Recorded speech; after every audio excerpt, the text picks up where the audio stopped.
Elixir de larga vida. Autor Honoré de Balzac. En un suntuoso palacio de Ferrara, agasajaba don Juan Belvidero una noche de invierno a un príncipe de la casa de este. En aquella época, una fiesta era un maravilloso espectáculo de riquezas reales de que solo un gran señor podía disponer. Sentadas en torno a una mesa iluminada con velas perfumadas, conversaban suavemente 7 alegres mujeres en medio de obras de arte, cuyos blancos mármoles destacaban en las paredes de estuco rojo y contrastaban con las ricas alfombras de Turquía. Vestidas de satén, resplandecientes de oro y cargadas de piedras preciosas que brillaban menos que sus ojos, todas contaban pasiones enérgicas, pero tan diferentes unas de otras como lo eran sus bellezas. No diferían ni en las palabras ni en las ideas. El aire, una mirada, algún gesto, el tono, servían a sus palabras como comentarios libertinos, lascivos, melancólicos o burlones. Una parecía decir: mi belleza sabe reanimar el corazón helado de un hombre viejo. Otra: adoro estar recostada sobre los almohadones, pensando con embriaguez en aquellos que me adoran. Una tercera, debutante en aquel tipo de fiestas, parecía ruborizarse. En el fondo de mi corazón siento remordimientos. Decía: soy católica y temo al infierno, pero os amo tanto, tanto, que podría sacrificaros la eternidad. La cuarta, apurando una copa de vino de Quío, exclamaba: ¡viva la alegría! Con cada aurora tomo una nueva existencia, olvidada del pasado. Ebria aún del encuentro de la víspera, agoto todas las noches una vida de felicidad, una vida llena de amor. La mujer sentada junto a Belvidero le miraba con los ojos llameantes. Guardaba silencio. ¿No me confiaría unos espadachines para matar a mi amante si me abandonara? Después había reído, pero su mano convulsa hacía añicos una bombonera de oro milagrosamente esculpida.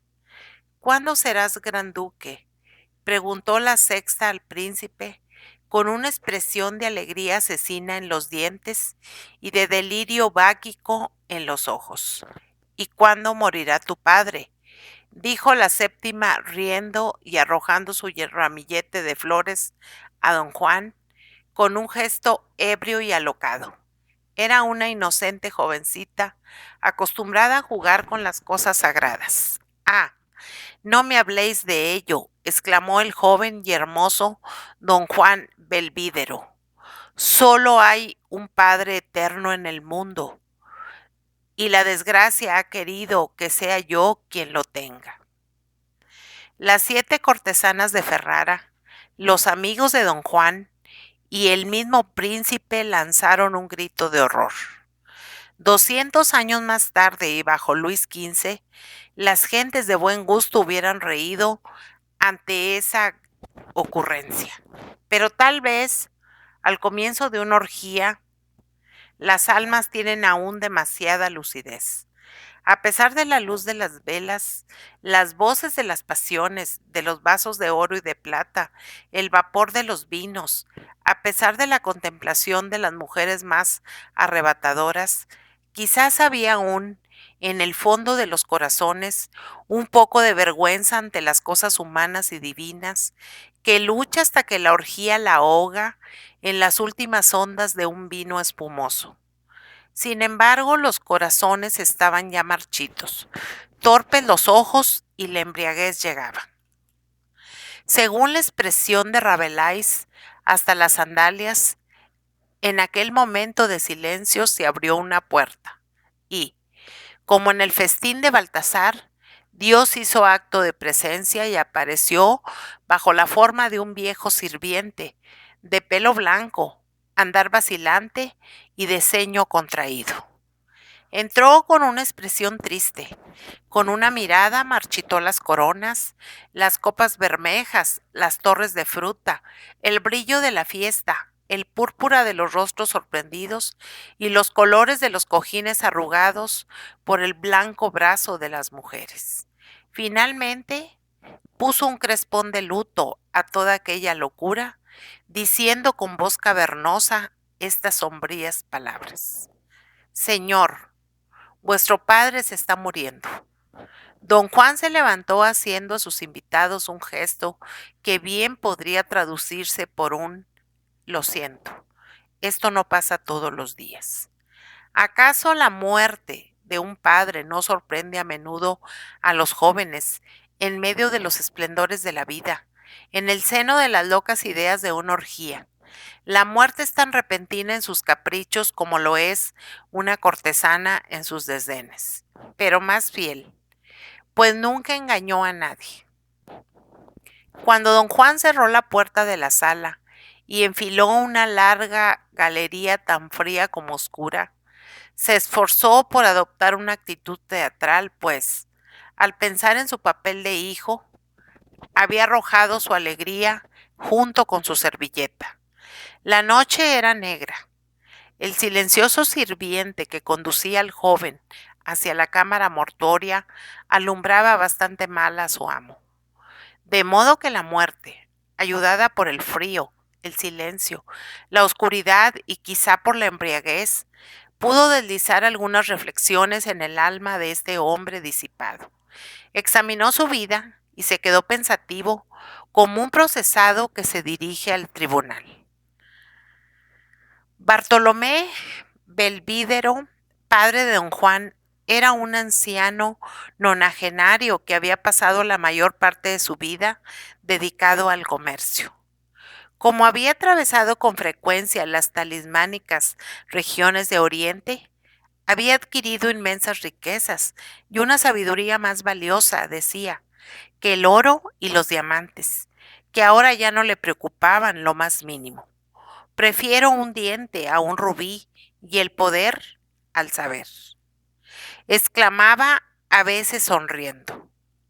Aquel padre bondadoso gustaba de oír contar a don Juan alguna locura de su juventud y decía en tono jovial, prodigándole el oro: Querido hijo, haz solo tonterías que te diviertan.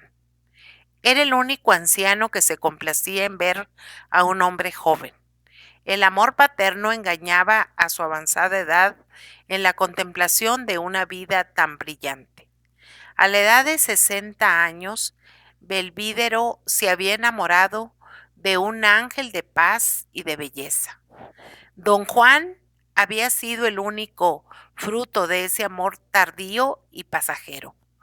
Desde hacía 15 años, este hombre lamentaba la pérdida de su amada Juana. Sus numerosos sirvientes y también su hijo atribuyeron a este dolor de anciano las extrañas costumbres que adoptó. Confinado en el ala más incómoda de su palacio, salía raramente, y ni el mismo don Juan podía entrar en las habitaciones de su padre sin haber obtenido permiso. Si aquel anacoreta voluntario iba y venía por el palacio o por las calles de Ferrara, parecía buscar alguna cosa que le faltase. Caminaba soñador, indeciso, preocupado como un hombre en conflicto con una idea o un recuerdo. Mientras el joven daba fiestas suntuosas y el palacio retumbaba con el estallido de su alegría, los caballos resoplaban en el patio y los pajes discutían jugando a los dados en las gradas. Bartolomé comía 7 onzas de pan al día y bebía agua. Si tomaba algo de carne, era para darle los huesos a un perro de aguas, su fiel compañero. Jamás se quejaba del ruido. Durante su enfermedad, si el sonido del cuerno de caza y los ladridos de los perros le sorprendían, se limitaba a decir: "Ah, es don Juan que vuelve". Nunca hubo en la tierra un padre tan indulgente, Por otra parte, el joven Belvídero, acostumbrado a tratarle sin ceremonias, tenía todos los defectos de un niño mimado. Vivía con Bartolomé como vive una cortesana caprichosa con un viejo amante, disculpando sus impertinencias con una sonrisa, vendiendo su buen humor y dejándose querer. Reconstruyendo con un solo pensamiento el cuadro de sus años jóvenes, don Juan se dio cuenta de que le sería difícil echar en falta la bondad de su padre. Y sintiendo nacer remordimientos en el fondo de su corazón, mientras atravesaba la galería, estuvo próximo a perdonar a Belvídero por haber vivido tanto tiempo. Le venían sentimientos de piedad filial del mismo modo que un ladrón se convierte en un hombre honrado por el posible goce de 1.000.000 bien robado. Cruzó pronto las altas y frías salas que constituían los aposentos de su padre. Tras haber sentido los efectos de una atmósfera húmeda, respirado el aire denso, el rancio olor que exhalaban viejas tapicerías y armarios cubiertos de polvo, se encontró en la antigua habitación del anciano, ante un lecho nauseabundo junto a una chimenea casi apagada.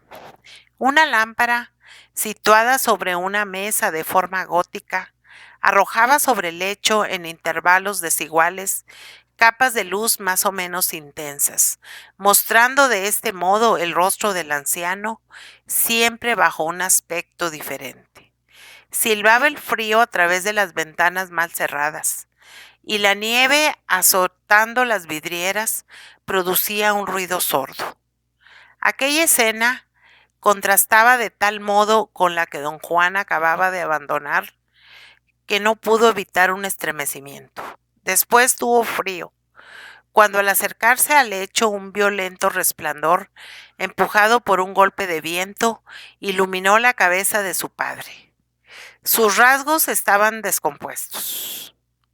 La piel, pegada a los huesos, tenía tintes verdosos que la blancura de la almohada sobre la que reposaba el anciano hacía aún más horribles. Contraída por el dolor, la boca entreabierta y desprovista de dientes. Dejaba pasar algunos suspiros, cuya lúgubre energía era sostenida por los aullidos de la tempestad. A pesar de tales signos de destrucción, brillaba en aquella cabeza un increíble carácter de poder, un espíritu superior que combatía la muerte. Los ojos hundidos por la enfermedad guardaban una singular fijeza. Parecía que Bartolomé buscaba con su mirada moribunda a un enemigo sentado al pie de su cama para matarlo. Aquella mirada fija y fría era más escalofriante por cuanto que la cabeza permanecía en una inmovilidad semejante a la de los cráneos situados sobre la mesa de los médicos. Su cuerpo, dibujado por completo por las sábanas del lecho, permitía ver que los miembros del anciano guardaban la misma rigidez. Todo estaba muerto, menos los ojos. Los sonidos que salían de su boca tenían también algo de mecánico. Don Juan sintió una cierta vergüenza al llegar junto al lecho de su padre moribundo, conservando un ramillete de cortesana en el pecho, llevando el perfume de la fiesta y el olor del vino. «Te divertías», exclamó el anciano cuando vio a su hijo. En el mismo momento, la voz fina y ligera de una cantante que hechizaba a los invitados, reforzada por los acordes de la viola con la que se acompañaba, dominó el bramido del huracán y resonó en la cámara fúnebre. Don Juan no quiso oír aquel salvaje asentimiento. Bartolomé dijo: «No te quiero aquí, hijo mío». Aquella frase llena de dulzura lastimó a don Juan, que no perdonó a su padre semejante puñalada de bondad. ¡Qué remordimientos, padre!, dijo hipócritamente. Pobre Juanito, continuó el moribundo con voz sorda. ¿Tan bueno he sido para ti que no deseas mi muerte? Oh, exclamó don Juan, si fuera posible devolverte a la vida, dándote parte de la mía. Cosas así pueden decirse siempre, pensaba el vividor. Es como si ofreciera el mundo a mi amante. Apenas concluyó este pensamiento cuando ladró el viejo perro de aguas. Aquella voz inteligente hizo que don Juan se estremeciera, pues creyó haber sido comprendido por el perro. Ya sabía, hijo mío, que podía contar contigo, exclamó el moribundo. Viviré, podrás estar contento, viviré, pero sin quitarte un solo día que te pertenezca. Delira, se dijo a sí mismo don Juan.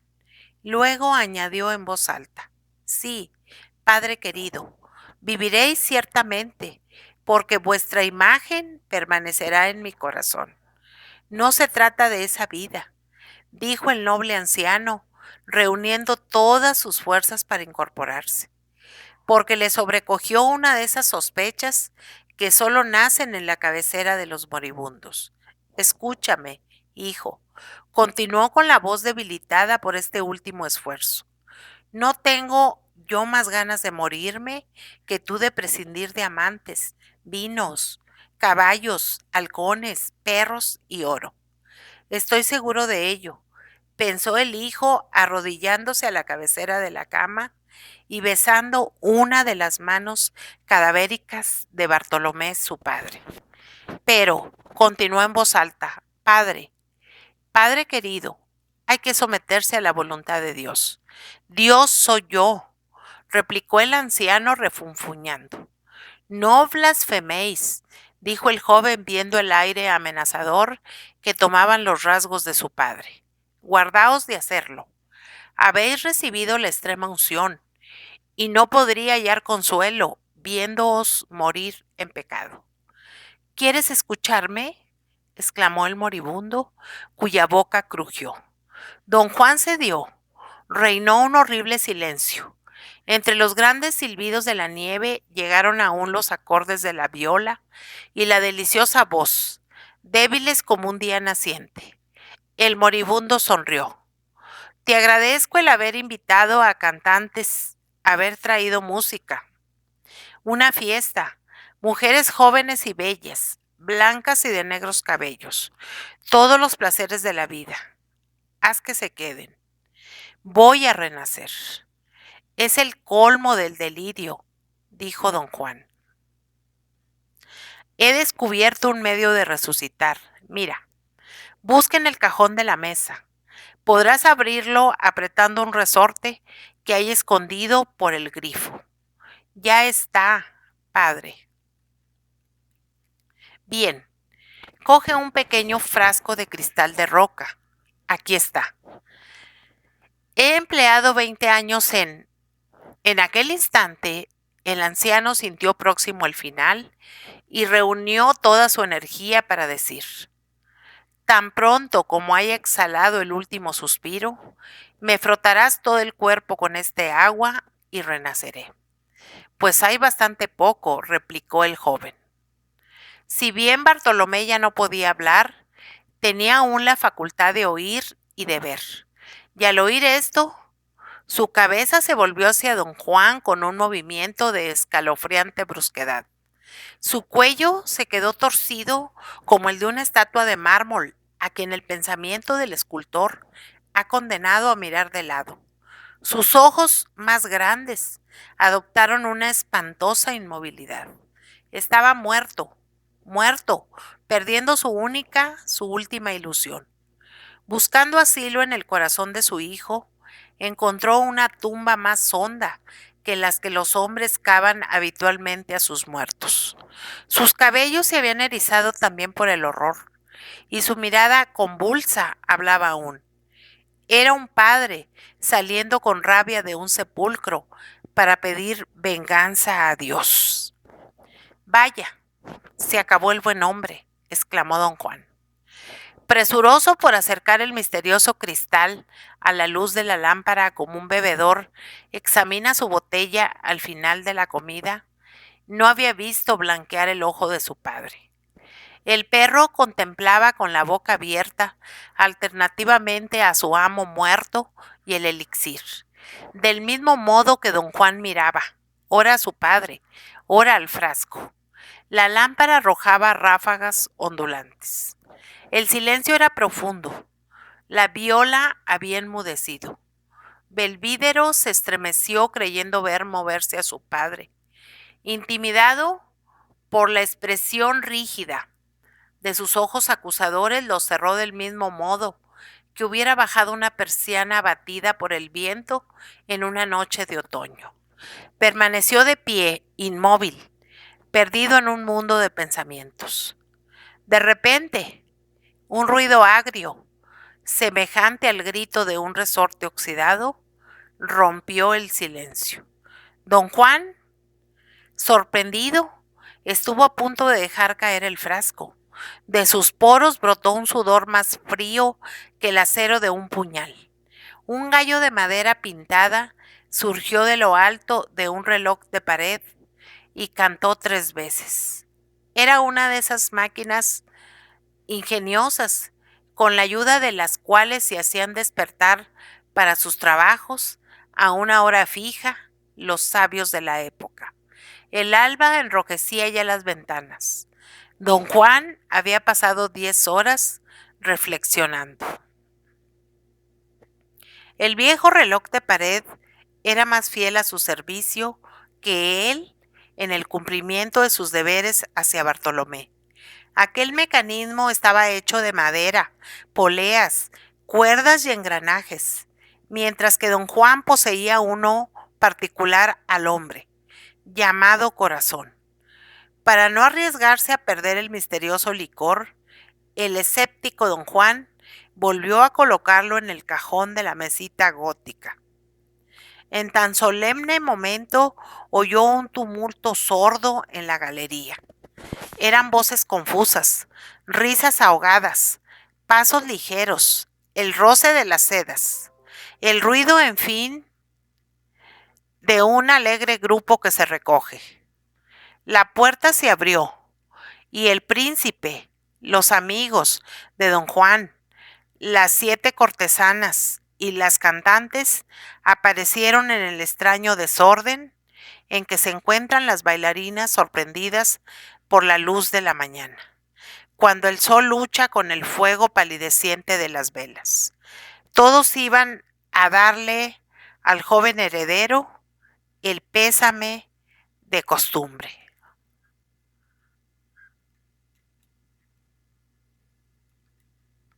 Oh, ¿se habrá tomado el pobre don Juan esta muerte en serio?, dijo el príncipe al oído de la de Brambila. Su padre era un buen hombre, le respondió ella. Sin embargo, las meditaciones nocturnas de don Juan habían imprimido a sus rasgos una expresión tan extraña que impuso silencio a semejante grupo. Los hombres permanecieron inmóviles. Las mujeres, que tenían los labios secos por el vino y las mejillas cárdenas por los besos, se arrodillaron y comenzaron a rezar. Don Juan no pudo evitar estremecerse viendo cómo el esplendor, las alegrías, las risas, los cantos, la juventud, la belleza, el poder, todo lo que es vida, se postraba así ante la muerte. Pero en aquella adorable Italia, la vida disoluta y la religión se acoplaban por entonces también, que la religión era un exceso y los excesos una religión. El príncipe estrechó afectuosamente la mano de don Juan y después todos los rostros adoptaron simultáneamente el mismo gesto, mitad de tristeza, mitad de indiferencia, y aquella fantasmagoría desapareció, dejando la sala vacía. Ciertamente era una imagen de la vida. Mientras bajaban las escaleras le dijo el príncipe a la Ribavarella: y bien, ¿quién habría creído a don Juan un fanfarrón impío? Ama a su padre. ¿Os habéis fijado en el perro negro?, preguntó la Brambila. Ya es inmensamente rico, dijo suspirando Blanca Cavatolino. ¿Y eso qué importa?, exclamó la orgullosa baronesa, aquella que había roto la bombonera. ¿Cómo que qué importa?, exclamó el duque. Con sus escudos, él es tan príncipe como yo. Don Juan, en un principio, asediado por 1000 pensamientos, dudaba ante varias decisiones. Después de haber examinado el tesoro amasado por su padre, volvió a la cámara mortuoria con el alma llena de un tremendo egoísmo. Encontró allí a toda la servidumbre ocupada en adornar el lecho fúnebre en el cual iba a ser expuesto al día siguiente el difunto señor, en medio de una soberbia capilla ardiente, curioso espectáculo que toda Ferrara vendría a admirar. Don Juan hizo un gesto, y sus gentes se detuvieron, sobrecogidos, temblorosos. Dejadme solo aquí, dijo con voz alterada, y no entréis hasta que yo salga. Cuando los pasos del anciano sirviente, que salió el último, solo sonaron débilmente en las losas, cerró don Juan precipitadamente la puerta, y seguro de su soledad, exclamó: el cuerpo de Bartolomé estaba acostado en una larga mesa. Con el fin de evitar a los ojos de todos el horrible espectáculo de un cadáver al que una decrepitud extrema y la debilidad asemejaban a un esqueleto, los embalsamadores habían colocado una sábana sobre el cuerpo, envolviéndole todo, menos la cabeza.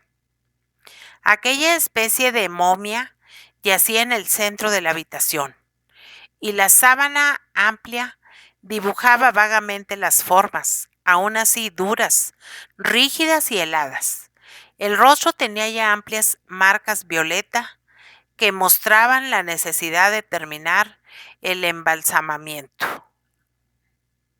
A pesar del escepticismo que le acompañaba, don Juan tembló al destapar el mágico frasco de cristal. Cuando se acercó a la cabecera, un temblor estuvo a punto de obligarle a detenerse. Pero aquel joven había sido sabiamente corrompido desde muy pronto por las costumbres de una corte disoluta. Un pensamiento digno del duque de Urbino le otorgó el valor que aguijoneaba su viva curiosidad. Pareció como si el diablo le hubiera susurrado estas palabras que resonaron en su corazón: impregna un ojo. Tomó un paño y, después de haberlo empapado con parsimonia en el precioso licor, lo pasó lentamente sobre el párpado derecho del cadáver. El ojo se abrió. ¡Ah! ¡Ah!, dijo don Juan, apretando el frasco en su mano, como se agarra en sueños la rama de la que colgamos sobre un precipicio. Veía un ojo lleno de vida, un ojo de niño en una cabeza de muerto, donde la luz temblaba en un joven fluido y, protegida por hermosas pestañas negras, brillaba como ese único resplandor que el viajero percibe en un campo desierto en las noches de invierno. Aquel ojo resplandeciente parecía querer arrojarse sobre don Juan. Pensaba, acusaba, condenaba, amenazaba, juzgaba, hablaba, gritaba, mordía. Todas las pasiones humanas se agitaban en él. Eran las más tiernas súplicas, la cólera de un rey. Luego, el amor de una joven pidiendo gracia a sus verdugos, la mirada que lanza un hombre a los hombres al subir el último escalón del patíbulo. Tanta vida estallaba en aquel fragmento de vida que don Juan retrocedió espantado. Paseó por la habitación sin atreverse a mirar aquel ojo que veía de nuevo en el suelo, en los tapices. La estancia estaba sembrada de puntos llenos de fuego, de vida, de inteligencia. Por todas partes brillaban ojos que ladraban a su alrededor. Bien podría haber vivido 100 años, exclamó sin querer cuando, llevado ante su padre por una fuerza diabólica, contemplaba aquella chispa luminosa. De repente, aquel párpado inteligente se cerró y volvió a abrirse bruscamente, como el de una mujer que consiente. Si una voz hubiera gritado, sí, don Juan no se hubiera asustado más. ¿Qué hacer?, pensaba. Tuvo el valor de intentar cerrar aquel párpado blanco. Sus esfuerzos fueron vanos. ¿Reventarlo? ¿Sería acaso un parricidio?, se preguntaba. Sí, dijo el ojo con un guiño de una sorprendente ironía. Ja, ja, ja. Aquí hay brujería, exclamó don Juan, y se acercó al ojo para reventarlo. Una lágrima rodó por las mejillas hundidas del cadáver y cayó en la mano de don Belvídero. Está ardiendo, gritó sentándose. Aquella lucha le había fatigado como si hubiera combatido contra un ángel, como Jacob. Finalmente se levantó diciendo para sí, mientras no haya sangre. Luego, reuniendo todo el valor necesario para ser cobarde, reventó el ojo aplastándolo con un paño, pero sin mirar. Un gemido inesperado pero terrible se hizo oír. El pobre perro de aguas expiró aullando. ¿Sabría él el secreto?, se preguntó don Juan, mirando al fiel animal. Don Juan Belvídero pasó por un hijo piadoso. Levantó sobre la tumba de su padre un monumento y confió la realización de las figuras a los artistas más célebres de su tiempo. Solo estuvo completamente tranquilo el día en que la estatua paterna, arrodillada ante la religión, impuso su enorme peso sobre aquella fosa, en el fondo de la cual enterró el único remordimiento que hubiera rozado su corazón en los momentos de cansancio físico. Haciendo inventario de las inmensas riquezas amasadas por el viejo orientalista, don Juan se hizo avaro. ¿Acaso no tenía dos vidas humanas para proveer de dinero? Su mirada, profunda y escrutadora, penetró en el principio de la vida social y abrazó mejor al mundo, puesto que lo veía a través de una tumba. Analizó a los hombres y las cosas para terminar de una vez con el pasado, representado por la historia con el presente, configurado por la ley con el futuro, desvelado por las religiones. Tomó el alma y la materia, las arrojó a un crisol, no encontró nada, y desde entonces se convirtió en don Juan. Dueño de las ilusiones de la vida, se lanzó, joven y hermoso, a la vida, despreciando al mundo, pero apoderándose de él. Su felicidad no podía ser una felicidad burguesa que se alimenta con un hervido diario, con un agradable calentador de cama en invierno, una lámpara de noche y unas pantuflas nuevas cada trimestre. No. Se asió la existencia como un mono que coge una nuez y, sin entretenerse largo tiempo, despoja sabiamente las envolturas del fruto para degustar la sabrosa pulpa. La poesía y los sublimes arrebatos de la pasión humana no le interesaban. No cometió el error de otros hombres poderosos que, imaginando que las almas pequeñas creen en las grandes almas, se dedican a intercambiar los más altos pensamientos del futuro con la calderilla de nuestras ideas vitalicias. Bien podía, como ellos, caminar con los pies en la tierra y la cabeza en el cielo, pero prefería sentarse y secar bajo sus besos más de un labio de mujer joven, fresca y perfumada, porque, al igual que la muerte, allí por donde pasaba devoraba todo sin pudor, queriendo un amor posesivo, un amor oriental de placeres largos y fáciles. Amando solo a la mujer en las mujeres, hizo de la ironía un cariz natural de su alma. cuando sus amantes se servían de un lecho para subir a los cielos, donde iban a perderse en el seno de un éxtasis embriagador, don Juan la seguía, grave, expansivo, sincero, tanto como un estudiante alemán sabe serlo. Pero decía yo, cuando su amante, loca, extasiada, decía a nosotros, sabía dejarse llevar por una mujer de forma admirable. Siempre era lo bastante fuerte como para hacerla creer que era un joven colegial que dice a su primera compañera de baile, ¿te gusta bailar? También sabía enrujecer a propósito y sacar su poderosa espada y derribar a los comendadores. Había burla en su simpleza y risa en sus lágrimas, pues siempre supo llorar como una mujer cuando le dice a su marido, dame un séquito o me moriré enferma del pecho. Para los negociantes, el mundo es un fardo o una mesa de billetes en circulación. Para la mayoría de los jóvenes es una mujer. Para algunas mujeres es un hombre. Para ciertos espíritus es un salón, una camarilla, un barrio, una ciudad. Para don Juan el universo era él, modelo de gracia y de belleza. Con un espíritu seductor amarró su barca en todas las orillas, pero, haciéndose llevar, solo iba allí a donde quería ser llevado. Cuanto más vivió, más dudó.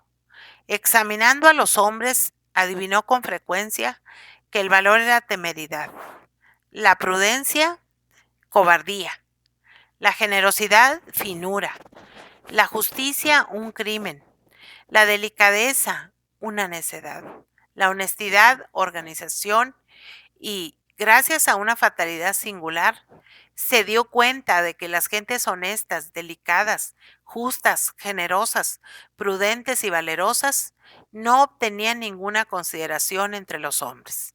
¡Qué broma tan absurda!, se dijo.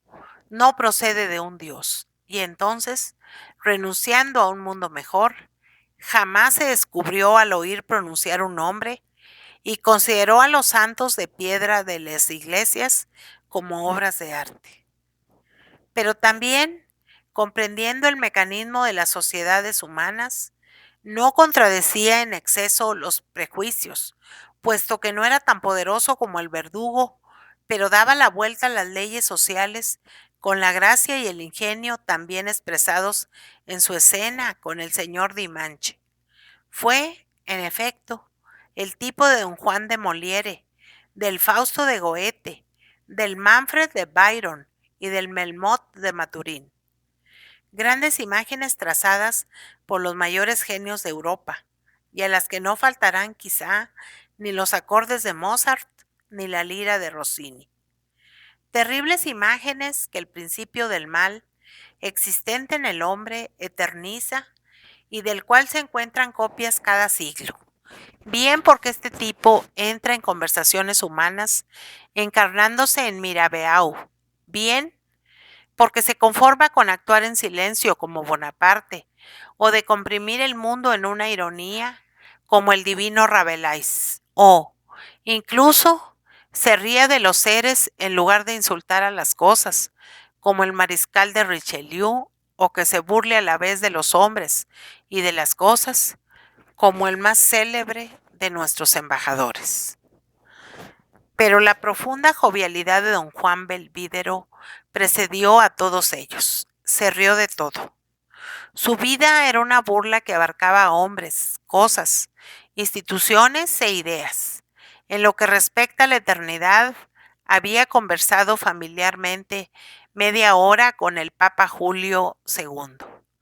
Y al final de la charla le había dicho riendo, si es absolutamente preciso elegir, prefiero creer en Dios a creer en el diablo.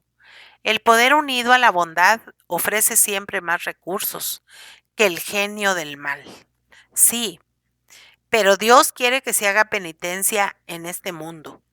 ¿Siempre pensáis en vuestras indulgencias?, respondió Belvídero. Pues bien, tengo reservada toda una existencia para arrepentirme de las faltas de mi primera vida.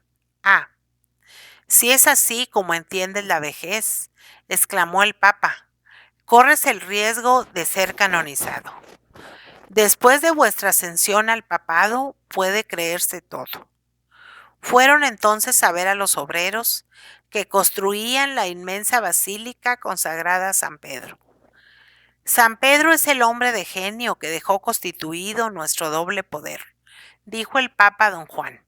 Merece este monumento, pero, a veces, por la noche, pienso que un silencio borrará todo esto y habrá que volver a empezar. Don Juan y el Papa se echaron a reír, si habían entendido bien. Un necio habría ido a la mañana siguiente a divertirse con Julio II, a casa de Rafael o a la deliciosa Villa Madame. Pero Belvídero acudió a verle oficiar pontificalmente para convencerse de todas sus dudas. En un momento libertino, la Rovere hubiera podido desdecirse y comentar el Apocalipsis. Sin embargo, esta leyenda no tiene por objeto el proporcionar material a aquellos que deseen escribir sobre la vida de don Juan, sino que está destinada a probar a las gentes honestas que Belvídero no murió en un duelo con una piedra, como algunos litógrafos quieren hacer creer. Cuando don Juan Belvídero alcanzó la edad de 60 años, se instaló en España. Allí, ya anciano, se casó con una joven y encantadora andaluza, pero, tal y como lo había calculado, no fue ni buen padre ni buen esposo. Había observado que no somos tan tiernamente amados como por las mujeres en las que nunca pensamos.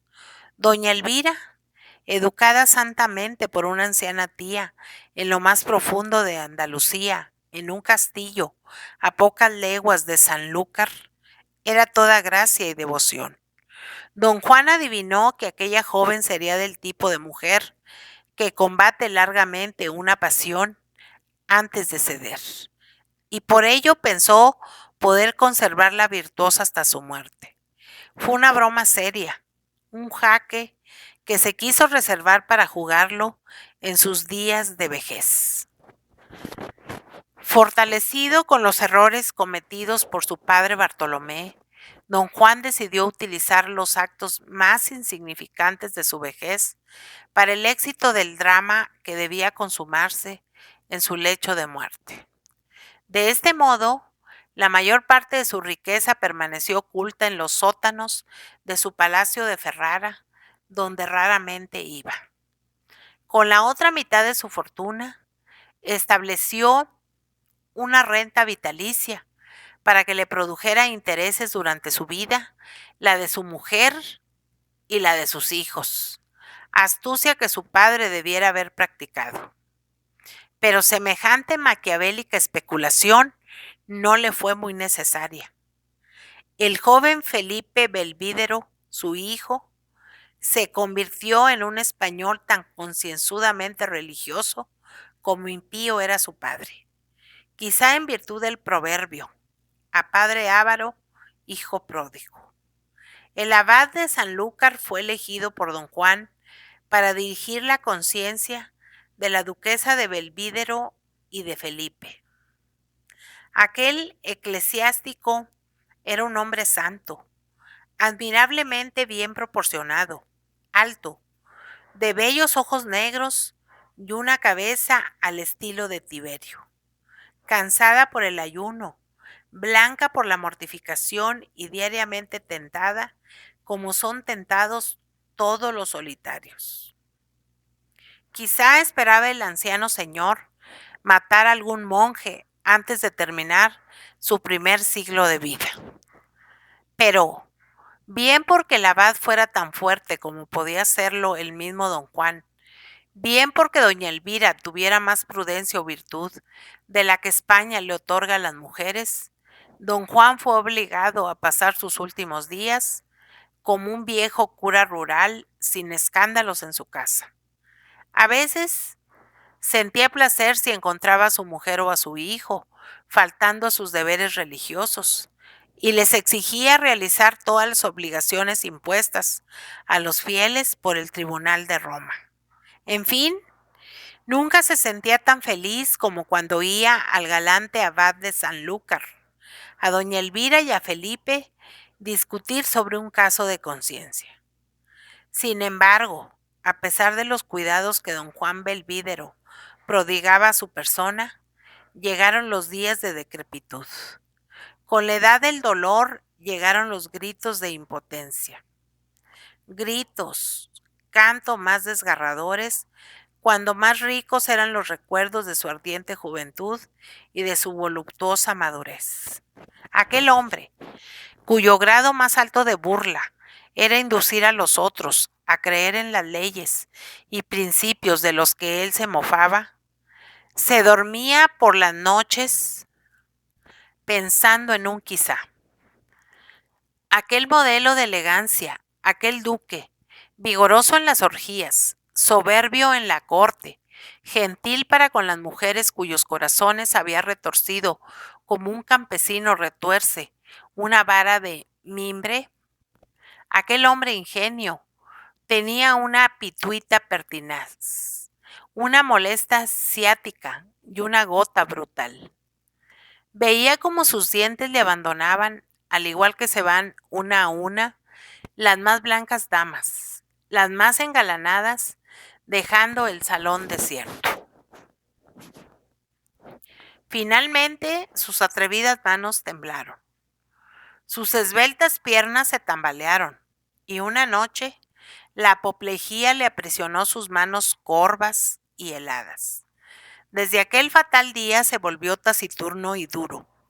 Acusaba la dedicación de su mujer y de su hijo, pretendiendo en ocasiones que sus emotivos cuidados y delicadezas le eran así prodigados porque había puesto su fortuna en rentas vitalicias.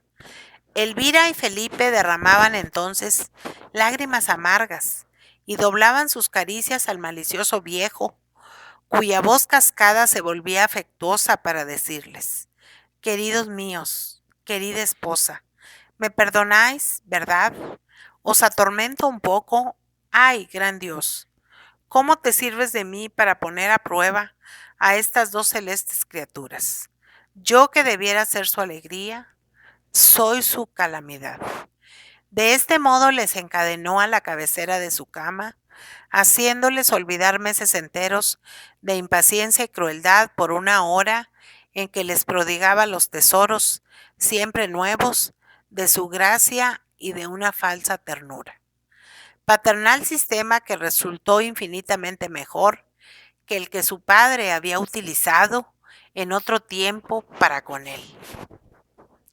Por fin llegó a un grado tal de enfermedad en que, para acostarle, había que manejarle como una falua que entra en un canal peligroso. Luego llegó el día de la muerte.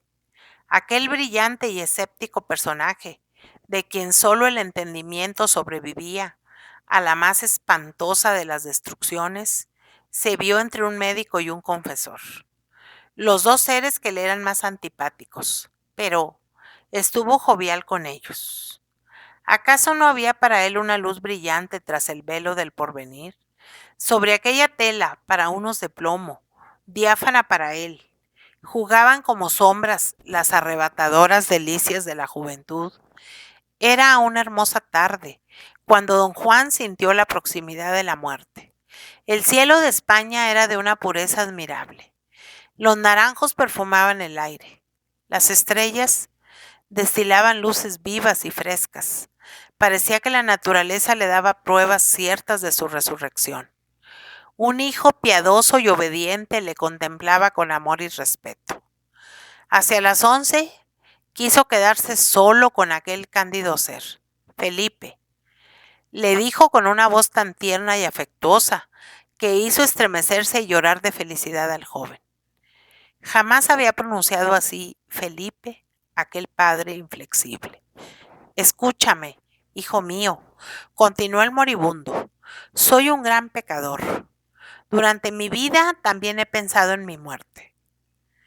En otro tiempo fui amigo del gran Papa Julio II El ilustre pontífice temió que la excesiva exaltación de mis sentidos me hiciese cometer algún pecado mortal entre el momento de expirar y de recibir los santos óleos. Me regaló un frasco con el agua bendita que emana entre las rocas en el desierto. He mantenido el secreto de este despilfarro del tesoro de la iglesia, pero estoy autorizado a revelar el misterio a mi hijo, in articulo mortis. Encontrarás el frasco en el cajón de esa mesa gótica que siempre ha estado en la cabecera de mi cama. El precioso cristal podrá servirte aún, querido Felipe. Júrame por tu salvación eterna que ejecutarás puntualmente mis órdenes. Felipe miró a su padre. Don Juan conocía demasiado la expresión de los sentimientos humanos como para no morir en paz bajo el testimonio de aquella mirada, como su padre había muerto en la desesperanza de su propia mirada. Tú merecías otro padre, continuó don Juan. Me atrevo a confesarte, hijo mío, que en el momento en el venerable abad de Sanlúcar me administraba el viático, pensaba en la incompatibilidad de los dos poderes, el del diablo y el de Dios. Oh, Padre.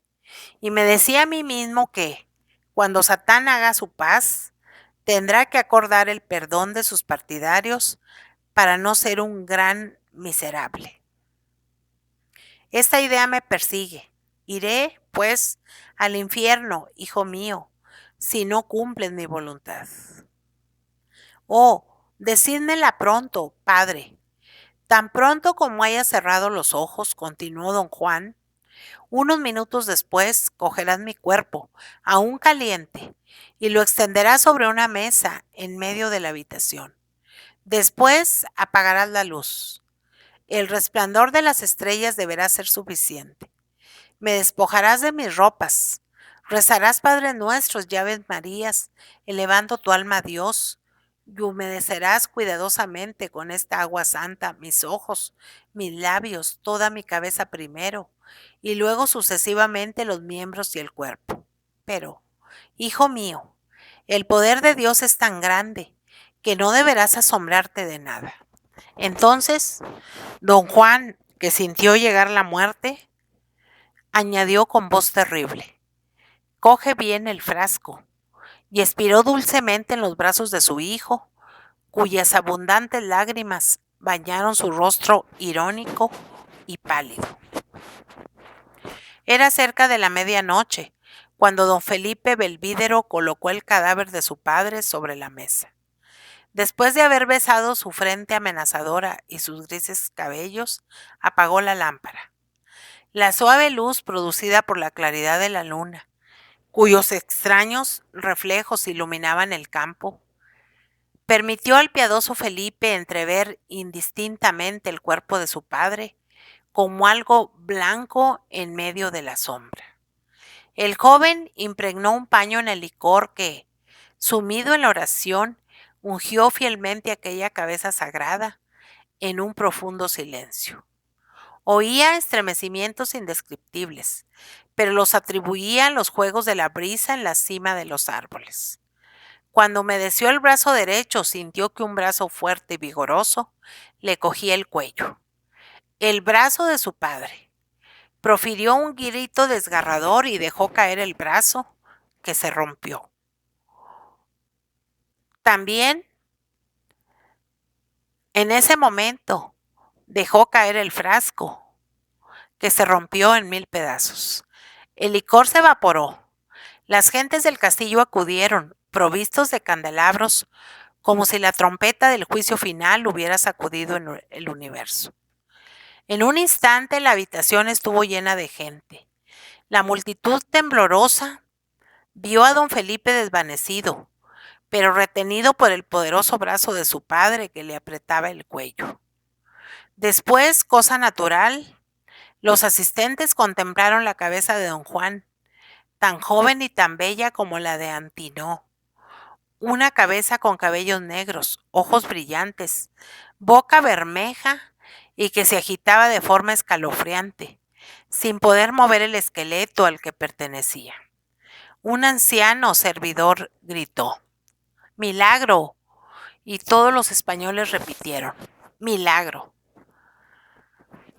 Doña Elvira, demasiado piadosa como para admitir los misterios de la magia, mandó buscar al abad de Sanlúcar. Cuando el prior contempló con sus propios ojos el milagro, decidió aprovecharlo. Como hombre inteligente y como abad, para aumentar sus ingresos, declarando enseguida que don Juan sería canonizado sin ninguna duda.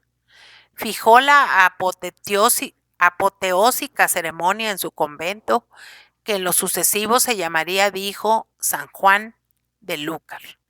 Ante estas palabras, la cabeza hizo un gesto jocoso. El gusto de los españoles por este tipo de solemnidades es tan conocido que no resultan difíciles de creer las hechicerías religiosas con que el abad de Sanlúcar celebró el traslado del bienaventurado don Juan Belvídero a su iglesia.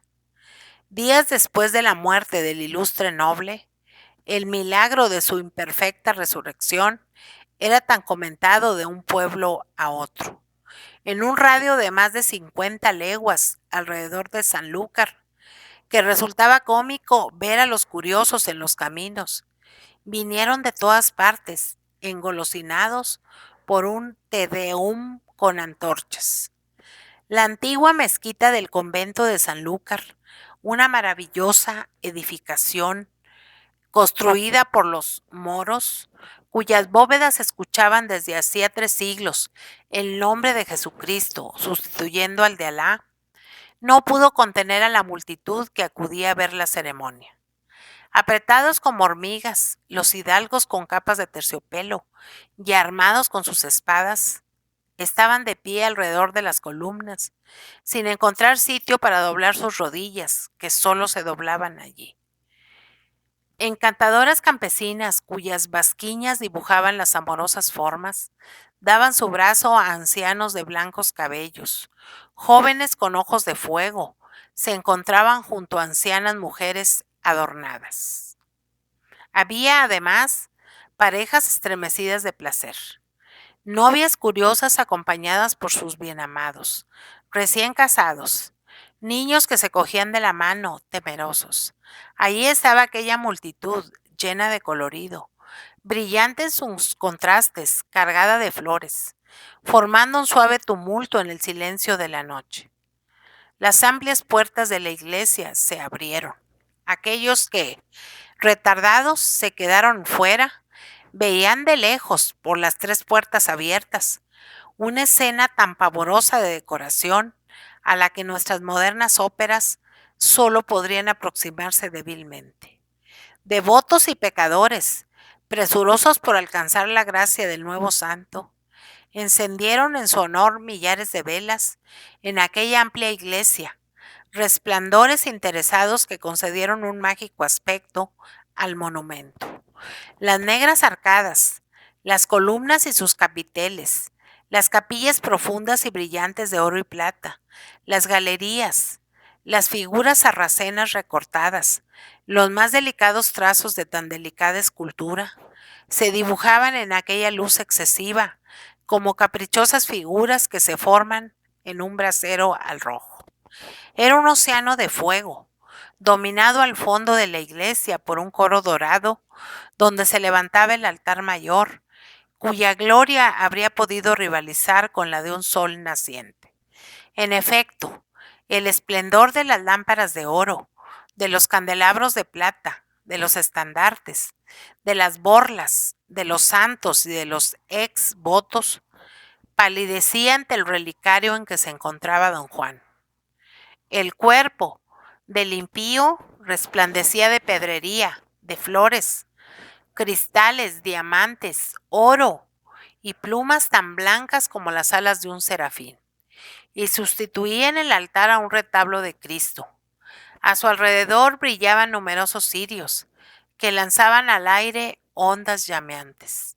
El abad de Sanlúcar, adornado con los hábitos pontificios, con su mitra enriquecida de piedras preciosas, su roqueta, su báculo de oro, Estaba sentado, rey del coro, en un sillón de un lujo imperial, en medio del clero compuesto por impasibles ancianos de cabellos plateados, revestidos de albas finas, y que le rodeaban semejantes a los santos confesores que los pintores agrupan alrededor del Eterno. El gran chantre y los dignatarios del cabildo, adornados con las brillantes insignias de sus vanidades eclesiásticas, iban y venían en el seno de las nubes formadas por el incienso, semejantes a los astros que ruedan en el firmamento, cuando llegó la hora del triunfo. Las campanas despertaron los ecos del campo, y aquella inmensa asamblea lanzó a Dios el primer grito de alabanza con que comienza el Te Deum, sublime grito. Eran voces puras y ligeras, voces de mujeres en éxtasis unidas a las voces graves y fuertes de los hombres, de millares de voces tan poderosas que el órgano no dominó el conjunto a pesar del mugir de sus tubos. Solo las agudas notas de la voz joven de los niños del coro y los amplios acentos de algunos bajos suscitaron ideas graciosas, dibujaron la infancia y la fuerza en este arrebatador concierto de voces humanas confundidas en un sentimiento de amor. Te Deum laudamus. Aquel canto salía del seno de la catedral negra de mujeres y hombres arrodillados, semejante a una luz que brilla de pronto en la noche, y se rompió el silencio como por el estallido de un trueno. Las voces ascendieron con nubes de incienso que arrojaban entonces velos diáfanos y azulados sobre las fantasías maravillosas de la arquitectura. Todo era riqueza, perfume, luz y melodía. En el instante en que aquella música de amor y de reconocimiento se concentró en el altar, don Juan, demasiado educado como para no dar las gracias, demasiado espiritual, por no decir burlón, respondió con una espantosa carcajada y se acomodó en su relicario. Pero el diablo le hizo pensar en el riesgo que corría de ser tomado por un hombre ordinario, un santo, un Bonifacio, un Pantaleón. Turbó aquella melodía de amor con un aullido al que se unieron las 1000 voces del infierno. La tierra bendecía, el cielo maldecía. La iglesia tembló en sus antiguos cimientos. Te Deum laudamus, decía la asamblea. Al diablo todos. Sois unas bestias, Dios, Dios, carajos demonios, animales. Sois unos estúpidos con nuestro viejo Dios. Y un torrente de imprecaciones discurrió como un río de lava ardiente en una erupción del Vesubio. Deus Sabot Sabat, gritaron los cristianos. Insultáis la majestad del infierno, contestó don Juan con un rechinar de dientes. Pronto pudo el brazo viviente salir por encima del relicario y amenazó a la asamblea con gestos de desesperación e ironía. El santo nos bendice, dijeron las viejas mujeres, los niños y los novios, gentes crédulas. Así somos frecuentemente engañados en nuestras adoraciones. El hombre superior se burla de los que le elogian y elogia en ocasiones a aquellos de los que se burla en el fondo de su corazón. Cuando el abad arrodillado ante el altar cantaba Sancte Johannes ora pro nobis, entendió claramente, oh Coglione. ¿Qué pasa ahí arriba?, exclamó el deán al ver moverse el relicario. El santo hace diabluras, respondió el abad. Entonces, aquella cabeza viviente se separó violentamente del cuerpo que ya no vivía y cayó sobre el cráneo amarillo del oficiante. Acuérdate de doña Elvira, gritó la cabeza, devorando la del abad. Este profirió un horrible grito que turbó la ceremonia. Todos los sacerdotes corrieron y rodearon a su soberano. Imbécil, ¿y dices que hay un Dios? gritó la voz en el momento en que el abad, mordido en su cerebro, expiraba. En un suntuoso palacio de Ferrara, agasajaba don Juan Belvídero una noche de invierno a un príncipe de la casa. En aquella época, una fiesta era un maravilloso espectáculo de riquezas. No como ahora, que está don Juan ya muerto y ya por fin ha expirado.